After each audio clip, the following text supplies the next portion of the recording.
हम समझते हैं कि ये चीज़ उसको सुन्नतों की पाबंदी करने वाला बनाएगी, हालांकि हम उसको दीन से दूर कर रहे हैं। अच्छी तरबियत के लिए कानों का इस्तेमाल ज़बान के इस्तेमाल से ज़्यादा करना पड़ता है। हम समझते हैं कि मुझे उसको अपने सामने बैठा के बस एक भाषण उसके सामने बोलना है कि वो सुनता रहे और वो इमाम बुखारी बन जाए।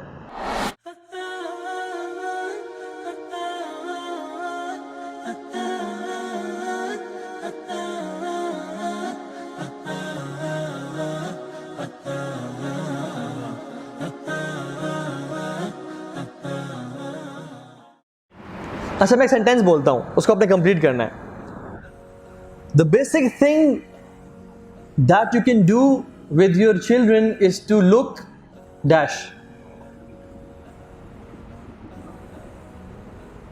and which is to look happy. Children need happy parents more than knowledgeable parents.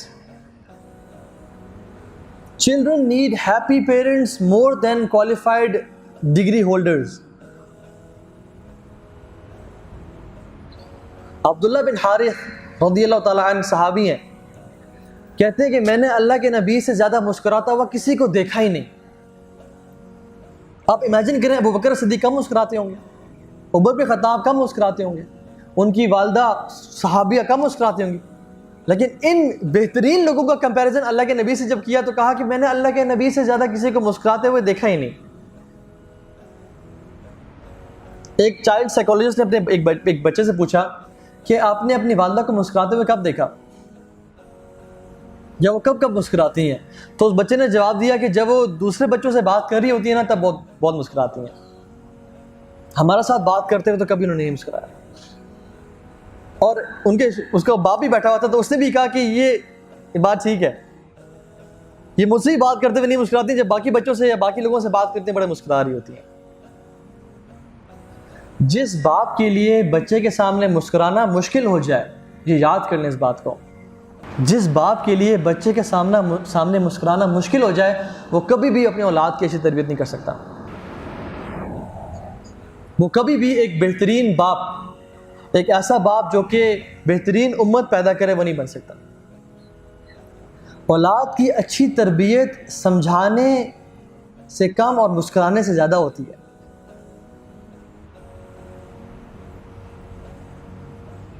अच्छी तरबियत के लिए कानों का इस्तेमाल ज़बान के इस्तेमाल से ज़्यादा करना पड़ता है।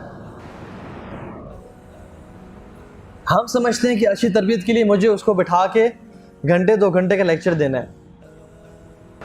हम समझते हैं कि मुझे उसको अपने सामने बैठा के बस एक भाषण उसके सामने बोलना है कि वो सुनता रहे और वो इमाम बुखारी बन जाए। अच्छी तरबियत के लिए कानों का इस्तेमाल ज़्यादा चाहिए होता है ज़बान के इस्तेमाल से।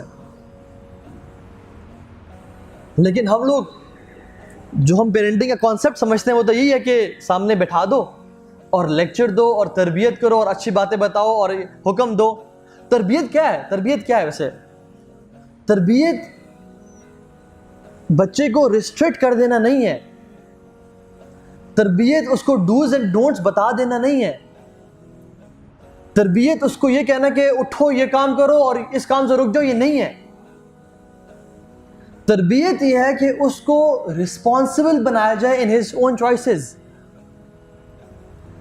We should develop him, we should make him eligible of making good choices in his life happily. This is तरबिया। हम लोग कहते हैं, मैंने कुछ लोगों को देखा कि उठो, बच्चे को डांट रहे, सुनते पढ़ो। तूने फजर की सुनते नहीं पढ़ी, उठ फजर की सुनते पढ़। और वो बच्चा अल्लाह अकबर करके खड़ा होता है। मैं ऐसे बच्चे को देख रहा था और मैं सोच रहा था कि ये नमाज में क्या सोच रहा होगा, इसकी नमाज में क्या खुशी होगा, क्या ये नमाज से मोहब्बत कर रहा है और अल्लाह के सामने खड़े होने की लज्जत को महसूस कर रहा है, या ये जो जिसने कहा है ये उसके बारे में सोचा कि कितना मैंने फ़र्ज तो पढ़ लिया था ना। और वो बच्चा भी ना मतलब बाले छोटा बच्चा। हम समझते हैं कि ये चीज़ उसको सुन्नतों की पाबंदी करने वाला बनाएगी, हालांकि हम उसको दीन से दूर कर रहे हैं। इसका मतलब ये हरगिज़ नहीं है कि हम उससे अच्छी बात की नसीहत ना करें, उसमें आता हूँ। लेकिन 90% of listening is required and 10% of speaking is required.